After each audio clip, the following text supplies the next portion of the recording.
it's such an intimate partnership, one-on-one. And that's how I love to work. I love the intensity. It's like therapy, your creative partners. And I find that the depth that you're able to reach in memoir, it's just different than prescriptive. My name is Bethany Saltman, and I am an author and a best-selling book coach. And I'm Fran Hauser. I'm an author, a keynote speaker, and a publishing strategist. These How I Did It conversations will inspire listeners to claim their own authority mindset and turn the story they can't stop telling into a book the world needs to read. This is Bookbound, the podcast, created in partnership with Share Your Genius. Welcome to the show, everyone. I'm so excited to introduce you to our guest, Dr. Anna Akbari. She's a sociologist, author, ghostwriter, speaker, and former professor at NYU and Parsons School of Design. We're talking to Anna about her third book, a memoir titled There Is No Ethan, which details how she and two other highly accomplished women unite to uncover an internet predator who they all fell for. The book reads like a novel and is absolutely riveting. It's been selected as one of Audible's best books of the year so far. Anna talks with us about how to write a book that readers will want to analyze and recommend to others. She also gets into the juicy details of how she developed the organizing principle and structure of the book. Oh, and I also loved hearing about how the role of an author platform often looks very different if you're writing memoir versus prescriptive nonfiction. There are truly so many wonderful and inspiring gems in this interview. So I'll let the conversation do the rest of the talking. Let's dive into our chat with Anna. Hey everyone, we are so excited to be joined by Anna Akbari, the author of There Is No Ethan. This incredible book. I read it in one sitting, and I hear I'm not the only one. This is something that people say in the reviews. I'm so excited to talk to you today, and welcome to Bookbound, the podcast. Thank you so much for having me. Anna, I read it in one sitting too. I think I told you that. One of my favorite books of the year. It's just so good. So congratulations. Thank you. Thanks. Well, I'm sure we'll get into this, but when you're in the midst of writing something, you never really know because you're so close to the material. But I had this feeling, I was like, I feel like this is good. Well, I'm so excited to hear more about that. So we like to begin all of our interviews by asking people, when did you know that this was a book? And it's funny, the question is usually, how did you know this was a book and not just your obsession? I might reframe it a little bit and say, how did you know this was a book and not just someone else's obsession? When this was all unfolding back in 2011, I hadn't written a book. I'd written my dissertation, and that was the closest thing to a book that I'd written. And I didn't have a literary agent at the time. I didn't even know how that world worked. But I was writing a lot. I was actually working on putting something together, and writing was very much a focus of my life. And I just had this feeling that this was a book, but I also thought it was some kind of film or limited series. Like I had a vision for this from a storytelling perspective while we were in the throes of it. Amazing. So then can you walk us through a little bit your writerly journey then? So it sounds like this happened in 2011. You had a sense that it was a book or some kind of a story for the page. And then you went ahead and got an agent and wrote two other books. And then you got back to this book. So if you could just give us a little chronology, that I think would be really interesting. It's interesting because it became an article instead of a book because that was more accessible to me. And there was a purpose in the article more so than just the storytelling. And we wanted to make this person stop. And we felt like it wasn't until the alias in conjunction with their name was out in the public sphere, because we knew that people were Googling this name to try and say, who is Ethan Schumann? We wanted that to be kind of cemented. So the article was serving an important purpose for us as victims.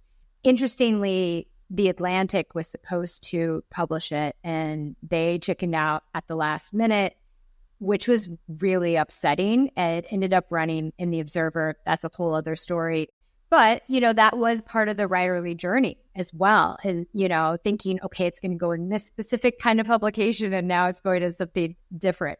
Then I got an agent, and her thought was, oh, this article has to go viral or it won't be a viable book. Now, I don't know if what you say to your writers, but I say that's BS, first of all. I have lots of thoughts about that, and I'm no longer with that agent.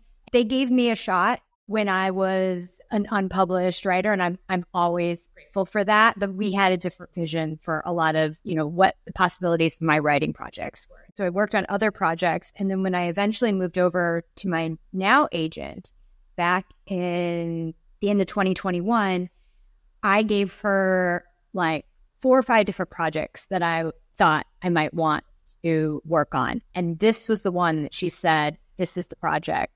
And now is the time for this story. It's been 13 years since this experience happened. I mean, we're in 2024. And I was saying to Bethany earlier, like, were you journaling the whole time? I mean, there are so many details in this book. And by the way, I've known you for probably around 15 years. And you told me this story, like as this experience was happening to you, you were telling me about it. And now reading like all of the details in the book, it's just such an incredible story. So all of these details, like, were you writing this whole time? I was writing some things because, well, first of all the correspondence, of course, was digitally recorded. That was between me, between British Anna and Gina. So every scrap of correspondence. And then we were communicating with other people about this as well. And then in the buildup to the article, I don't remember how many words the article ended up being, but we had 4 times that because it really was a book. There was just so much to say about it and to analyze. And so I had accumulated a lot of material. And can I tell you that we ended up trimming 20,000 words out of my first draft of my manuscript. And that was me restrained. I believe it. There was so much to say. When I was having publisher meetings at first, I think people were like, okay, is there enough material? So did you write a proposal for this book? Yes. So just like your standard nonfiction book, right, process. Okay. Very standard. It was lengthy. It went through several iterations. And originally, the original proposal that I had envisioned with my agent was more of a sociological analysis, a case study. And when I met with my publisher who bought it, they immediately wanted it to be a memoir with my sociological background to infuse it. And it's an interesting point. A few outlets and individuals have sort of questioned that. But what I would say is that I think my publisher and my editor made the right choice, because at some point you have to choose, how do you want this book to be read? And while a more extensive sociological analysis would have been very interesting, would it have been as bingeable of a book had I been taking you out of the story every single chapter to analyze things? It just would have been a very, very different book. That is so interesting. I think our listeners are going to be really interested in that, because so many people are coming to a book project very much like yours. They have an area of authority and they have a story to tell, and they're trying to find the form. So I have a lot of questions about that. I first want to just get really granular, if you don't mind, about the agent process, because people are so intrigued by this, and really, it's such an emotional journey for people. You had one agent and she said, if this doesn't go viral, it's not going to happen. You parted ways. And then you found another agent without a specific project, but with just a lot of ideas, because some agents really only want to work on a project. Other agents want to work on a career. It sounds like you found the latter.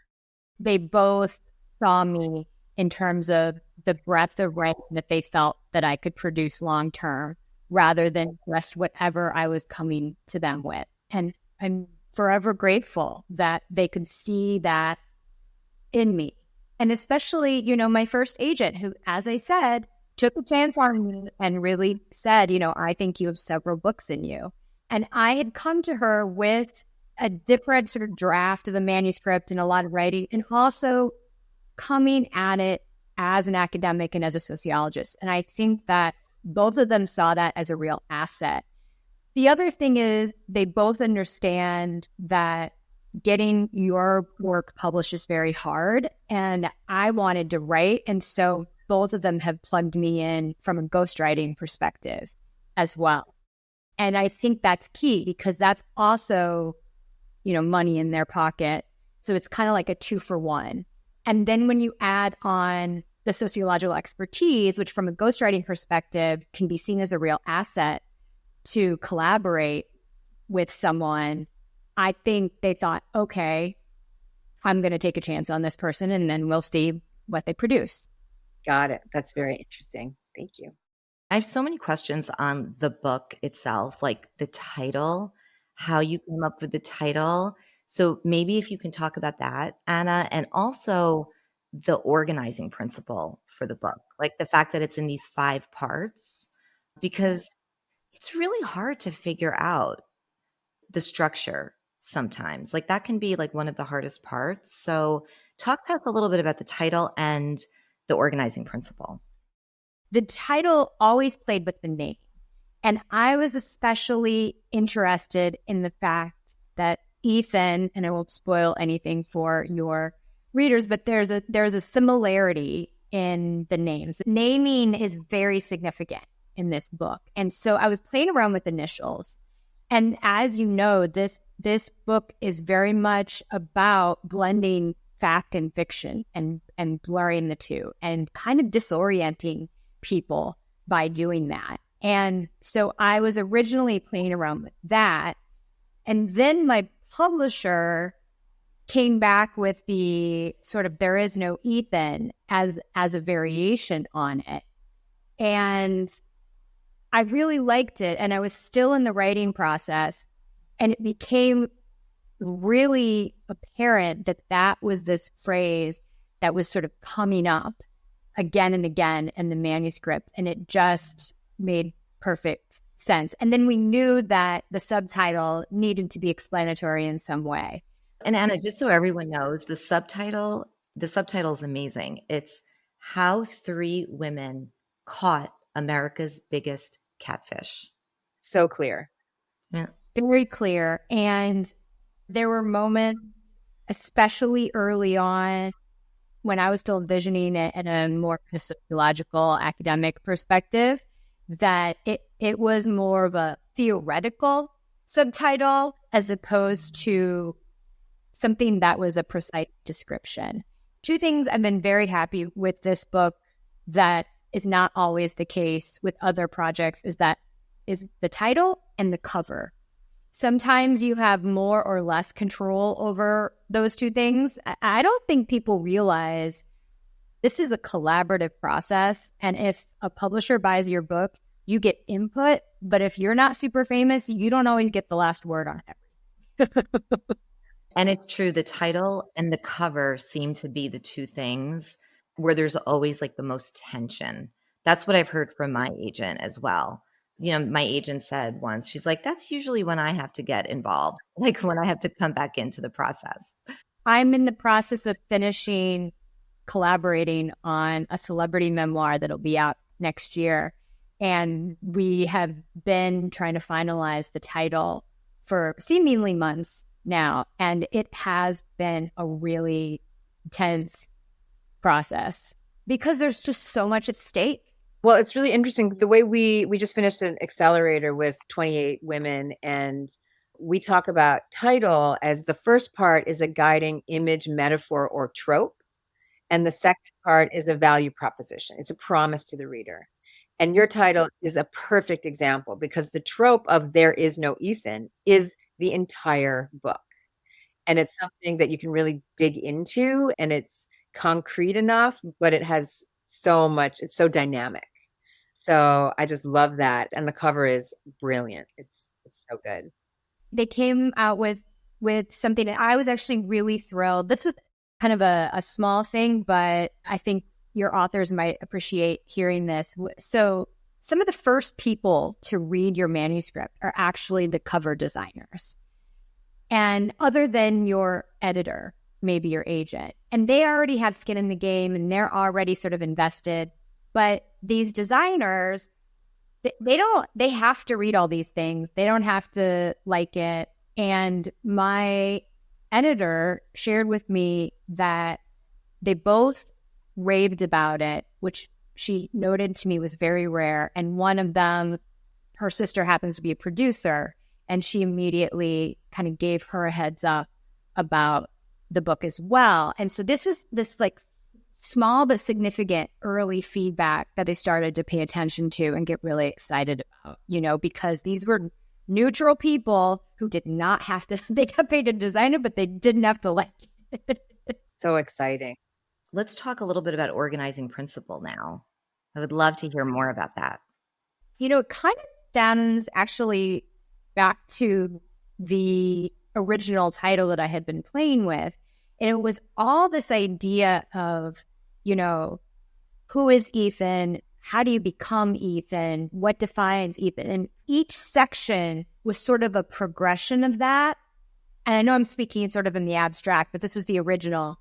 And it got more abstract as you got to the sort of fifth part, where I knew I wanted to kind of throw it back to the reader and say, are we all sort of Ethan Schumann? Are we all living in a world where we're all capable of this, where we are all complicit in building a world and platforms where this type of behavior is rampant? Where do we draw the line? I really wanted those big questions to be the capstone on this very personal narrative. It was always sort of very clear sections. And then once I got into the actual writing of the manuscript, there was a moment where I was playing around with whether or not how much we were going to jump around in time. So that was a big question, and how I was going to tell 3 concurrent, overlapping but distinct narratives of 3 different people. So all of that I had to play around with. And so after the manuscript was purchased, my editor knew that she wanted me to have a little sort of teaser prologue at the beginning, where we were kind of in the throes of linking up the women and getting close to solving the mystery. So that was the hardest. I don't really ever think I get what I would call writer's block, but at the beginning of a project sometimes, it's that first start, like where do I begin? I think even after you have this very lengthy proposal, it's still, my brain just had to halt for a couple of weeks. And then I got that out, and then I knew I just needed to start telling my story. And so I focused on that. And then I realized, okay, I think I'm going to move on directly to the other 2 women. And I wasn't sure if they were each their own separate parts or if they were together. And that's where I came up with the other women. And then again, it just felt very natural that the teaming up would become its own sort of section. What was a little murkier was all of this after that part. So those first 3 sections, it felt kind of clear to me. And the last section, I knew. And so then I had to really think about, okay, there are all these years in between where all this crazy stuff was happening and where we know this person was still up to their old antics. That took shape. It's like after the climax in some ways, but then also still building towards something and also leaving the reader in this uncertain place where you're always a little bit ill at ease and you're not quite sure what's coming. Hey, Bookbound ones. If you're loving this interview as much as we are, we think you'll want to join us for this very special, first of its kind, Read Like a Writer book club. What the heck is a Read Like a Writer book club?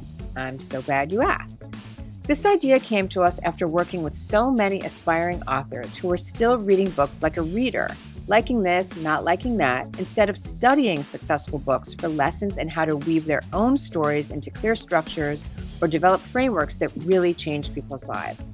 And we thought, hey, why leave so much learning on the table?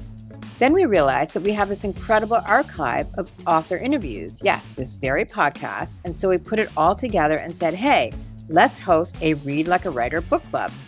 This is how it works. For the low price of $175, we'll meet once a month over Zoom for 7 months. Our meetings will take place on Wednesdays at noon Eastern Time. We'll give you a list of books, related podcast episodes to review, and a simple reading guide. We'll meet up and discuss together and in small groups. Fran and I are so excited to get started. We love reading, we love you guys, and we love studying books with other women. Sign up at bookboundpodcast.com/club. We can't wait to see you there. Is that structure different from what you had proposed in the proposal? A little bit, because I was thinking of it more thematically in terms of what defines a catfish or someone who does something like this. There were still these parts, and then because I was going to weave the narrative of the story throughout it, but then I was using more the organizing principle of, whether you want to call it the theme of narcissism or the theme of whatever is going to be the focus, and then I would tell the story, sections of the story through that. But that got very quickly disrupted after the proposal was purchased. Hence, it took me a minute to re-envision, because I did not originally think of this as a memoir. I come at it, and maybe this says something about me, from a place of, who wants to hear about me? Don't they just want to analyze, these things? And so it took me a second to accept that this was a personal story about me. That's so good. And it sounds like that structure was simpler also. It would have been, in some ways, I think, more difficult for the reader to follow, because there would have been lots of different examples of these things over the course of the story. And so to tell the story in a linear way, but also, highlight these different themes, in a way it was more organized, in a way it was messier, if that makes sense. I love that you used the word play. It was something you had to play with. We talked about that a lot. Like, if you can have a playful mindset, it can be delightful. And then you get to this much more simplified, streamlined place. But it does take a lot of iterating and a lot of play to get there. And we talk also about people who are planners, who can just write an outline. And then there are pantsers, people who go by the seat of their pants. Is it true that you discovered the organizing principle by playing with it, or is it something you could have outlined, do you think? I think that for certain books, and I've noticed this on books that I've been a ghostwriter and collaborator on as well, sometimes the outline is really important, especially in a business book. I find that the outline is very, very useful. But even there, once you get inside and start writing something, you're like, oh no, this actually fits in here and this goes there. So I really think it's a hybrid. It's nice to have some element of structure and a vision for it going in, but to stay really, really open to changing everything. So I would love to segue a little bit now to your platform. And, Anna, one of the things that we hear pretty consistently from aspiring authors is how frustrating it could be, when they're meeting with agents and they hear from agents, your platform isn't strong enough. It's not big enough. I'm not going to be able to sell this book for you. How did that play out for you, your platform? What kind of feedback did you get from agents and then eventually from publishers? So for my first book that came out at the end of 2016, it was a completely different book than what I had actually wanted to write. The book that I wanted to write back then was more relevant to this one. It was about the sociology of dating and relationships. but I was told that I didn't have a big enough platform for that, and that that's not what I was known for. I still would like to write that book. But what they decided, for whatever reason, this was sort of a thing that was, I think, mostly decided by my agent, but then was reconfirmed by publishers, was that since I was also an entrepreneur at the time, that somehow that made more sense. So I thought, oh, okay, well, yeah, I have ideas around that too, and how you can apply entrepreneurial principles to the way you design your life. It's funny what you're saying about planning versus what you pantsing or whatever. And I am very much a hybrid of that in my life too, right? I think anyone who gets a PhD has to plan something, but I live a very improvised life. It's very much both of those things. And so that book was a bit about that. And so to go back to the platform thing, for whatever reason, there was this perception that that was my platform and this was. And that was how I was kind of guided in the books that I was permitted to pitch and write. That's refreshing. Yes, it is. Maybe that's just her style. Maybe that she doesn't refer to that. I always felt that with this book, she had the belief that A, this was a great story, and B, that I was a strong enough writer to tell it in a compelling way, and that those two things would get the job done. I think I actually forwarded this to you, Fran. When the publishers were doing their testimonies about the potential merger that was going to happen, and they were revealing all these really horrifying stats about which books sell and how few books sell. And one of the stats that really stuck out to me was that Billie Eilish, who has 9 million Instagram followers. So you want to talk about platform, like, okay, show me a bigger one. And I think they said that in the first year, her book sold something like 60,000 copies. And so to me, that is such a testament. It's interesting you say that, because I've heard that recently as well with a few other celebrity memoirs that, yeah, they have these huge Instagram followings, but those people that are following them on Instagram don't necessarily want to read a book about their life. Like, they love their music, but it doesn't necessarily translate. The number of Instagram followers doesn't necessarily translate to book sales.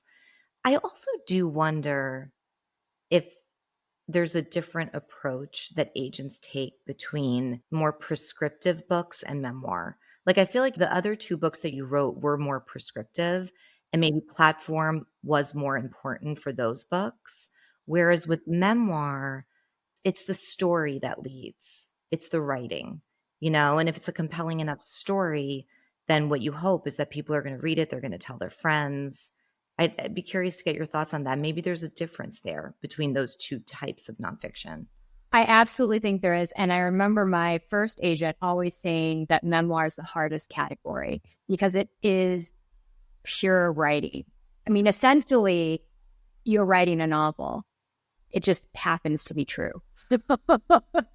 And it's interesting because I've never thought of myself as a fiction writer. I've never wanted to be a fiction writer. I've always felt firmly in the nonfiction space. But now, having written several prescriptive and then worked on several memoir, they are just wildly different. Is there one that you enjoy more than the other? I have come to really love memoir. It's now my favorite. And the book that I hope to write next is in that category as well. And it's the category that I am enjoying the collaborations the most in, which is a whole other category. And I don't know if you work with people in the ghostwriting and collaboration space, but it's such an intimate partnership, one-on-one. And that's how I love to work. I love the intensity. It's like therapy, your creative partners. And I find that the depth that you're able to reach in memoir is just, it's just different than prescriptive. Well, because that's what makes the book relatable, right? If it's just like, here's the advice and the tips and the techniques and the strategies, it's not going to land as well. So you're right. There's always that personal storytelling piece. It's so difficult, but it's also, in a sense, more accessible, because if you're an amazing writer and you can tell an incredible story, you don't necessarily need the same platform. It's almost more like a novel in that sense. It's interesting because I've watched both with my own projects, things that I've ghostwritten, other projects. You know, sometimes people can get all the biggest media hits and it doesn't move the needle. Like really thinking about what sells books. And I honestly think to a certain extent, yes, if your book can be listed on one of the big book clubs, that does matter. It's been sort of vetted and there's just a huge number of people that are going to auto opt in at that point. And so that absolutely matters. But for the rest of the media hits, I think they certainly help a bit. But more than anything, it's just, it has to be a great story. People have to want to talk about it. And there's just no amount of followers that can substitute for that. Right. And recommend it. That's what you need. You need people recommending it to their friends. Like that is such a big part of it. But I do have to say, Anna, the New York Times book review was so incredible. Like I was so proud when I read that review. Can I read just a couple of lines from it? Because I have it right here. Yeah. Okay. This is so good. I did not expect to be shocked by There Is No Ethan. Online deception has become so ubiquitous that it's boring. But the twists and turns in Anna Akbari's book are outrageous. I read it in one sitting, then spent days recounting her story to anyone who would listen, unable to shake off my indignation on behalf of the author and her fellow victims. So even the New York Times reviewer is saying that they were repeating the story to everybody. And I found the same thing. Like after I read your book, I was like, oh my gosh, like I was telling everybody about it. Because you want to analyze it. You want to say, you know, can you believe this happened? Why do you think they did it? And a couple weeks later, this past week ago, they ran it again. You know, the morning newsletter that they do on a Sunday, someone forwarded it to me. I was like, oh my God. Like I thought that had already happened. We were super excited. And then that came again. And it was really thrilling. And I really feel like that was, you know, they must get forwarded billion books. And so, you know, the fact that she connected with it and couldn't stop thinking about it again, no platform, no sort of media spin is going to ensure that. I love what you said about, you know, if people want to analyze it, that's such a good tip. It's very, very interesting. So what do you, since you work on a lot of books, what makes a story analyzable, repeatable? We talk about when we're helping people develop their own book idea, like what's the story you can't stop telling? What is the story that the reader won't stop repeating? I think there's an element of familiarity. So there has to be something relatable. Readers want to see and recognize some element of themselves in the story, the character, but then there also has to be something new and fresh and different about it. And I think it's how you merge those two things. And then the analysis part is just, okay, for instance, there have been, I don't know how many seasons of the show Catfish, but they're not becoming books and people aren't feeling compelled to analyze it. Is it because the stories aren't being told in a certain way, or is it because those are different stories? I mean, that is up for debate in and of itself. But I think the beauty of memoir is that it's always about someone or some small collection of people's lives, and lives are inherently pretty mundane, and yet we're such complex creatures. And so when you enter that complexity from a new narrative, from a new vantage point, and you say, how is humanity expressing itself in this particular context? What are the influences?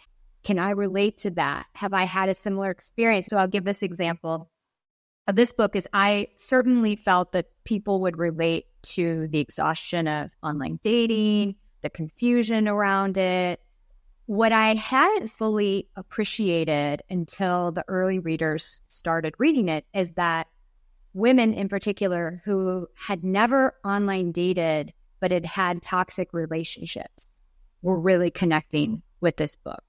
Because one spoiler is Ethan is not the nicest boyfriend. And women would sort of bashfully say, oh, I read this and it reminded me, so painful because it reminded me so many relationships that I had in the past. And, of course, there are people that blame and how can anyone stay in those? But, that's another layer for analysis and for personal connection. This needs to be a documentary. It needs to be a film. It needs to be a limited series. It needs to be something on screen. I mean, it's so perfect. We are definitely working toward getting to that place. Great. I'd love if you have like one pithy piece of advice for aspiring authors listening to this podcast. One of the things that I always ask the authors that I collaborate with and that they don't usually offer up on their own is, why do you want to write this book? And how do you want it to serve you once it's out in the world? Are you trying to make money on this book? Are you trying to open up a new career path? Do you want a speaking platform? And so I think getting really clear about that, that's another sort of organizing principle. If you know that you want to give speeches and you want this to be prescriptive, you might also need to know that speakers bureaus are having a really hard time selling people who have anything that's less than super positive right now. That is just a reality. I don't think that's a great reality, but that's what corporates want. And Fran, I'm sure you know this world really, really well. And so if that's your vision, you need to keep that in mind when you're starting to write. It's such great advice. It also affects your whole publishing journey, like your why, right? It might affect the publishing path that you go down, whether it's traditional publisher or hybrid or self-publish. I think so often people just kind of skip over that question, of what is your why? How do you want this book to serve you and to serve the world? Like, it's such an important question and sometimes a really hard one to answer. I really believe there is this perception that if you can sit still long enough to vomit out words, that someone big will publish your book, and that book will be everywhere, including every airport bookstore. Yeah, it's like this, like, build it and they will come.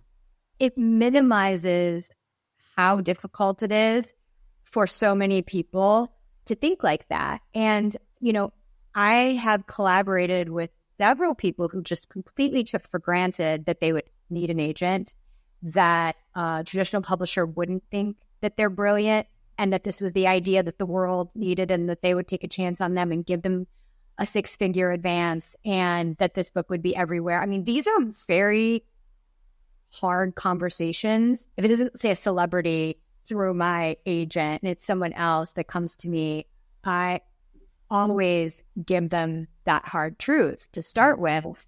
And I let them know that because if they're clear about what they want, it isn't necessarily better for them to go through that incredibly painful process of being rejected that's going to slow this project getting to the people that they want. It's years, it's time, it's energy, it's money. Writing a book is a big investment on all three of those counts, right? So, Anna, we could talk to you honestly like all day. You are so amazing. This book, we could not love it more. And we're so happy for its success. It was just named one of Audible's best books of the year so far. So congratulations on that. Let our listeners know, please, like, what's the best way to stay connected with you and to follow you? Well, they can learn more about me than they ever want to on my website, which is just annaakbari.com. Or I would say they can find me on Instagram, is the social media platform that I'm most active on. And that's just my name, @Anna Akbari. And so either of those. would be where they can get in touch. I want all of our listeners to buy and read this book and study it. You know what I will just add as one last thing is that I also narrated the Audible book. I think that people need to understand that so many people read by listening now. And sometimes the Audible book is going to be the most significant part of your hardcover, paperback, ebook, and audio. I really, really think there's a huge shift to that. So pay attention to that. Yeah, I love that advice. Listening to books has become a big part of people's lives because it's just really easy to tuck it in. You know, if you're driving, if you're cooking, if you're doing laundry, I mean, right? I mean, it's just really easy to integrate it into your life that way. I have friends that's the only way they read books is through listening. So that's great. Great advice. Enjoy Vienna. Good luck with the rest of the book tour and launch. Thank you so much. Thank you for joining us on Bookbound. If you like what you heard, please subscribe and rate and review us on your favorite podcast listening platform. Please visit us at bookboundpodcast.com for more on us and how we work with authors.